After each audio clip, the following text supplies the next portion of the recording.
My name is Mike Draper, and I run a store called RAYGUN here in Des Moines. I actually started it when I was a student at the University of Pennsylvania, and I sold t-shirts on campus, then on the street, and kind of worked my way up. So I've been through the whole process of, being on my parents' insurance, to being uninsured for a long stretch, to having to buy my own insurance, to being on my wife's insurance, and then to running a company where you have to provide employees insurance.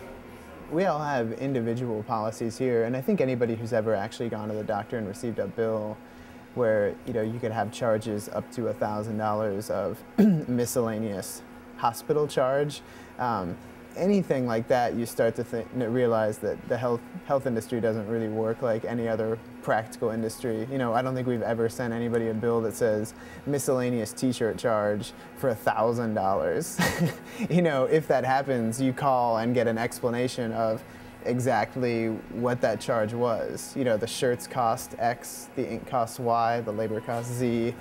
There has been fewer bills that have been passed that are as transparent. When people say, well, this was behind, oh, it's done behind closed doors and it's being rammed down your throats. And, this isn't an executive order. It's not something, it's not something small like a war. Some things like the Patriot Act or the bailout are passed in a long weekend, essentially.